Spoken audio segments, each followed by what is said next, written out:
Ada seorang remaja wanita masih sekolah di kelas 2 SMA. Setiap hari dia ditugaskan untuk merawat neneknya.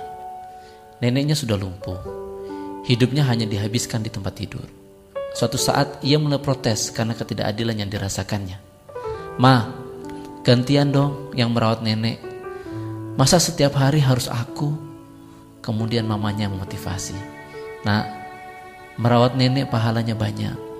Sesekali anak itu mau menuruti mamanya. Tapi di saat lain, ia mulai protes lagi.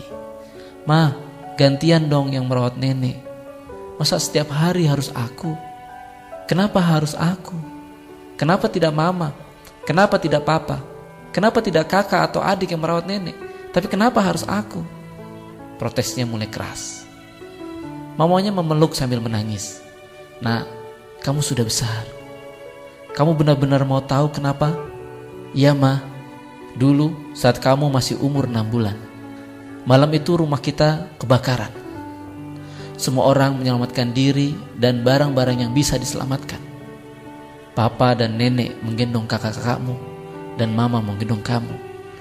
Setelah kita keluar semua, papa bertanya, 'Mana bayinya?' Tanpa sadar ternyata yang mama gendong bukan bayi, tapi guling kecil. Kami baru sadar, ternyata kamu masih di dalam rumah, di lantai 2. Tiba-tiba saja dari arah belakang, lari menerjang masuk ke dalam rumah. Ternyata nenekmu, Nak. Nenekmu lari memaksa masuk ke dalam rumah.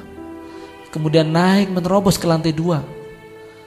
Setelah membawamu, nenek terjun dari lantai 2. Terjun sambil menggendong kamu. Dan mulai saat itulah nenekmu lumpuh." Anak itu terdiam sambil meneteskan air mata tanpa suara. Mulai saat itu, ia tidak pernah lagi protes saat-saat disuruh merawat neneknya. Bahkan hari-harinya dihabiskan untuk merawat neneknya. Ia sangat senang dan bangga bisa merawat neneknya. Ia bangga pada neneknya. Tiada kesenangan melebihi kesenangan merawat neneknya. Andaikan kita tahu kenapa kita berbuat sesuatu, maka pastilah kita akan bekerja dengan ikhlas, tekun, dan serius. Ingat dan yakinlah, suatu saat kita akan faham, apapun akan kita lakukan untuk membahagiakan orang yang kita cintai dan yang mencintai kita.